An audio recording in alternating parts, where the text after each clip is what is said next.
Hello students, welcome in AS Academy. My name is Ajay Sharma and today I am going to discuss class 12th English chapter Indigo by Louis Fisher. So welcome once again in AS Academy. आज हम discuss करेंगे class 12th का English chapter Indigo. ये बहुत ही important chapter है examination के point of view से। सबसे पहले मैं इसके मेन कैरेक्टर के बारे में बताना चाहता हूँ। इस चैप्टर की जो मेन कैरेक्टर हैं वो हैं महात्मा गांधी। राष्ट्रपिता महात्मा गांधी इस चैप्टर इंडिगो के मेन कैरेक्टर हैं। और एक जो छोटा सा कैरेक्टर है वो है राजकुमार शुक्ला, जिसके बारे में बताया गया है इस चैप्टर में, जो कि एक गरीब किसान है बिहार का और जो बिहार के चंपारण डिस्ट्रिक्ट में रहता है। तो चैप्टर को डिस्कस करने से पहले मैं ये बताना चाहता हूँ कि इंग्लिश के जो क्वेश्चन पेपर होते हैं उसमें सबसे इम्पॉर्टेंट चीज़ होती है कि लिटरेचर का जो पार्ट होता है, उस लिटरेचर के पार्ट में हमें जो भी चैप्टर है उसके कैरेक्टर्स के बारे में पता होना चाहिए, स्टोरी के बारे में पता होना चाहिए, क्योंकि क्वेश्चन फिक्स्ड नहीं होते हैं। कोई भी क्वेश्चन पूछा जा सकता है। यदि हमारे दिमाग में स्टोरी मालूम है हमको और कैरेक्टर्स मालूम है, प्लॉट मालूम है, तो हम आसानी से किसी भी क्वेश्चन का आंसर कर सकते हैं। तो इस जो चैप्टर है सबसे इम्पॉर्टेंट चीज़ है कि मैसेज क्या दिया गया है। मैसेज ये दिया गया है महात्मा गांधी के द्वारा कि हमें सेल्फ रिलायंट बनना है, आत्मनिर्भर बनना है, हमें किसी दूसरे पर निर्भर नहीं रहना चाहिए। यदि हम दूसरे पर निर्भर रहेंगे तो हमेशा हमें समस्याओं का सामना करना पड़ेगा। तो ये मैसेज दिया गया है और कि हमें सेल्फ रिलायंट बनना है, सेल्फ डिपेंडेंट बनना है, इंडिपेंडेंट बनना है। और जब तक हम इंडिपेंडेंट नहीं होंगे हमेशा हमें प्रॉब्लम फेस करना पड़ेगा। तो अब मैं चैप्टर को डिटेल में डिस्कस करूंगा। चैप्टर का टाइटल है इंडिगो। इस चैप्टर की शुरुआत से ही ये बताया गया है कि अगर आप सेल्फ रिलायंट नहीं है, दूसरों पे डिपेंडेंट हैं, तो आपको किस किस प्रकार की प्रॉब्लम्स होती हैं। तो इसमें ये बताया गया है कि जब महात्मा गांधी दिसंबर 1916 में कांग्रेस के जो सम्मेलन होने वाला था उसमें भाग लेने के लिए गए हुए थे, तो वहाँ पर राजकुमार शुक्ला नाम का एक गरीब किसान, कमजोर किसान उनसे मिलने के लिए आता है। किसी ने राजकुमार शुक्ला को ये बताया था कि जो गरीब किसानों की समस्याएं हैं बिहार के चंपारण डिस्ट्रिक्ट में जो बेसिकली फेस कर रहे हैं, तो उस प्रॉब्लम को जो महात्मा गांधी हैं वही एक ऐसे व्यक्ति हैं जो किसानों की हेल्प कर सकते हैं। जो ब्रिटिश लैंडलॉर्ड्स थे उस समय, जो किसानों का शोषण कर रहे थे, उनको डोमिनेट कर रहे थे, उनको प्रताड़ित कर रहे थे, उनको परेशान कर रहे थे, और जो किसान थे आपस में संगठित नहीं थे, ऑर्गेनाइज नहीं थे, और वो शोषित हो रहे थे और मेहनत करने के बाद भी प्रॉब्लम्स फेस कर रहे थे। तो किसी ने राजकुमार शुक्ला को ये बताया था कि महात्मा गांधी ही एक ऐसे व्यक्ति हैं जो उनकी मदद कर सकते हैं, हेल्प कर सकते हैं। तो 1917 में राजकुमार शुक्ला महात्मा गांधी से मिलने के लिए जाते हैं लखनऊ में। महात्मा गांधी एक ऐसे नेता थे जिनका जो कार्यक्रम था बहुत ही बिजी रहता था, और राजकुमार शुक्ला को महात्मा गांधी से मुलाकात करने का मौका मिल जाता है। वो किसानों की जो समस्याएं हैं, चंपारण बिहार के किसानों की जो वो शोषण उनका किया जा रहा था, वो उस समस्या से महात्मा गांधी को बताते हैं और महात्मा गांधी से अनुरोध करते हैं कि वो चंपारण बिहार राजकुमार शुक्ला के साथ चलें। मगर महात्मा गांधी उनको बताते हैं कि उनका कार्यक्रम पहले से ही फिक्स्ड है और उस कार्यक्रम के साथ वो किसी भी प्रकार की कोई कंप्रोमाइज़ नहीं कर सकते हैं। और राजकुमार शुक्ला से वो कहते हैं कि वो कलकत्ता आएँ और कलकत्ता अधिवेशन के बाद, कलकत्ता के कार्यक्रम के बाद ही वे शायद उसके साथ चंपारण बिहार जा सकते हैं किसानों की समस्याओं को हल करने के लिए। तो यहाँ पर हम ये देखते हैं कि महात्मा गांधी अपने किसी काम से चंपारण बिहार नहीं जा रहे हैं। महात्मा गांधी जा रहे हैं गरीब किसानों के साथ जो परेशानी है, जो शोषण हो रहा है उनका, उसको दूर करने के लिए वो राजकुमार शुक्ला के साथ जाने के लिए तैयार हो जाते हैं।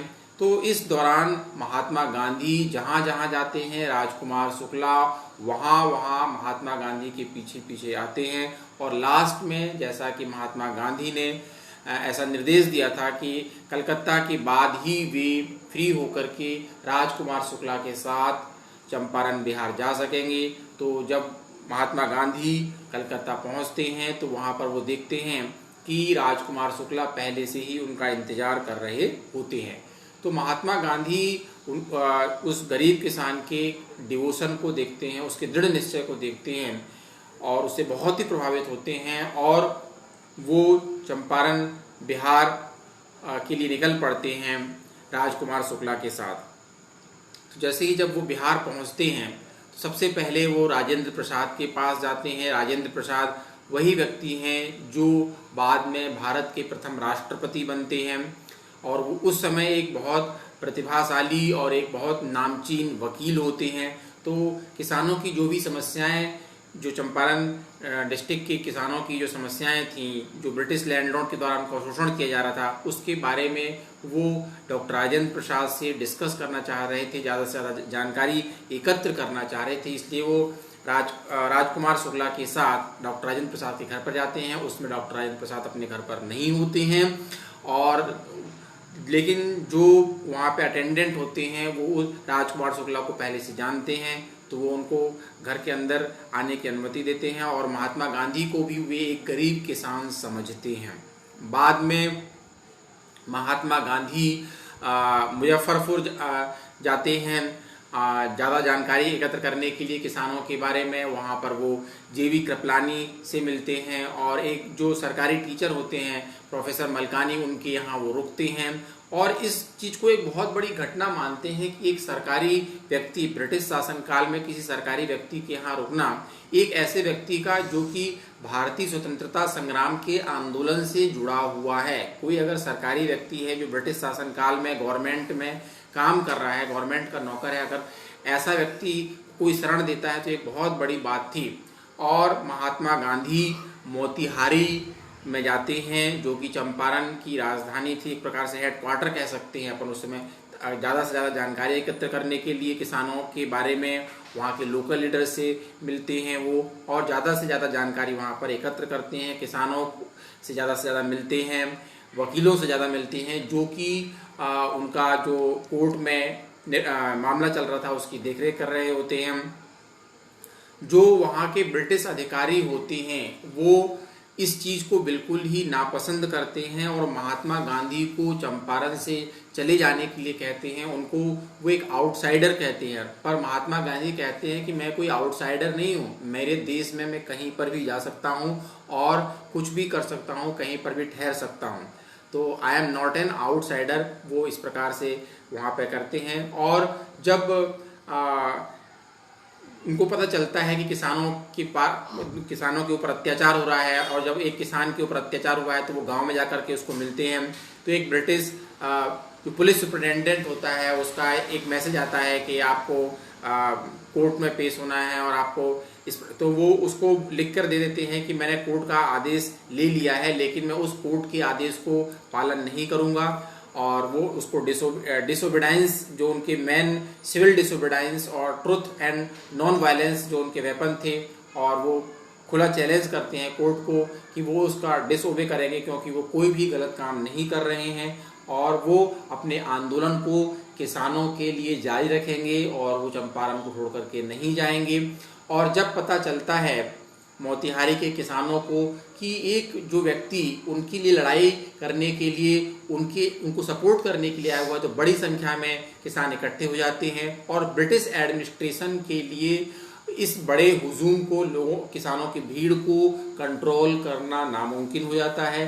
वे महात्मा गांधी से अपील करते हैं। महात्मा गांधी ब्रिटिश एडमिनिस्ट्रेशन की इस अपील को एक्सेप्ट करते हैं और किसानों को कंट्रोल करने के लिए जो भी उनसे बन पड़ता है करते हैं। और महात्मा गांधी के आग्रह पर जो किसान कंट्रोल हो जाते हैं, क्योंकि वो ब्रिटिश एडमिनिस्ट्रेशन के बस की बात नहीं थी कि वे उनको कंट्रोल कर पाएँ। तो महात्मा गांधी ने किसानों को शोषण से बचाने के लिए जो वहाँ पर उनका शोषण हो रहा था, आंदोलन चला रहे थे, तो जो सिविल डिसोबीडाइंस, जो महात्मा गांधी को वो जबरदस्ती चंपारण से निकालने की कोशिश कर रहे थे, लास्ट में उनके ब्रिटिश शासन को उनके सामने झुकना पड़ता है।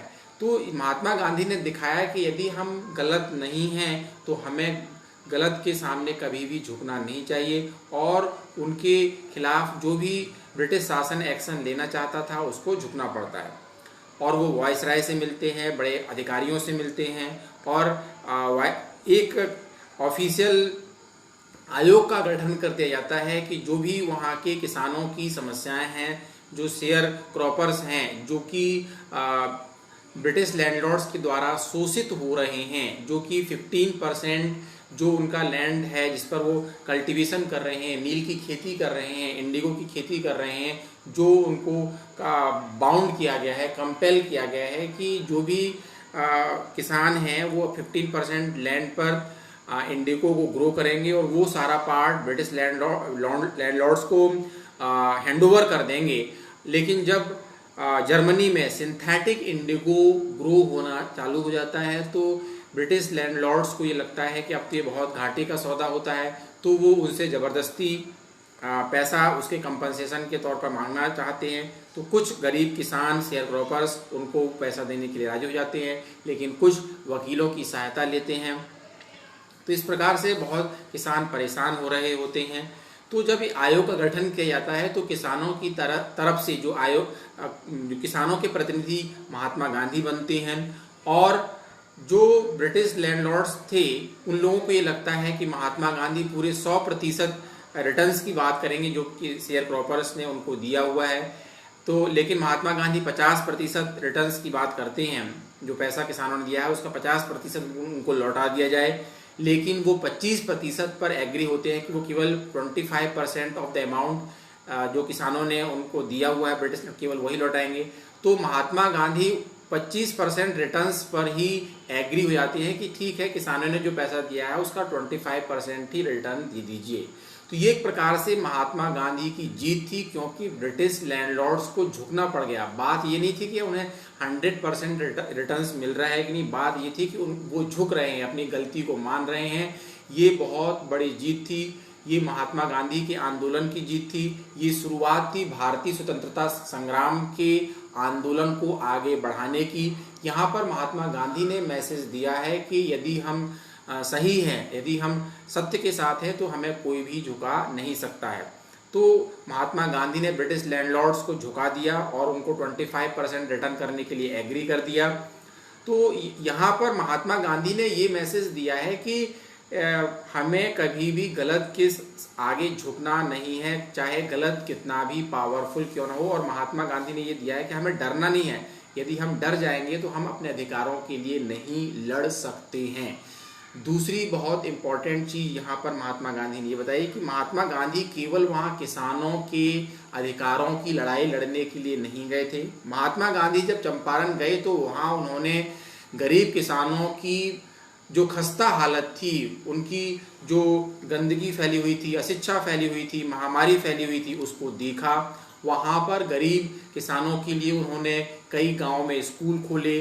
वे केवल अकेले इस आंदोलन में नहीं थे, उनकी वाइफ, उनके जो सबसे छोटे बेटे थे और उनके अनुयायी जो फॉलोअर्स थे, उन्होंने स्कूलों में निःशुल्क शिक्षा देने की व्यवस्था की, लोगों को दवाई देने की व्यवस्था की, साफ सफाई के बारे में उन्होंने अवेयर करना शुरू किया। क्योंकि महात्मा गांधी का ये मानना था जब तक हम सामाजिक पुनरुत्थान, सामाजिक जागरण, जो सोशल अवेयरनेस नहीं लाएंगे तब तक हम जो परिवर्तन लाना चाहते हैं, इंडिपेंडेंस पाना चाहते हैं, वो नहीं ला सकते हैं।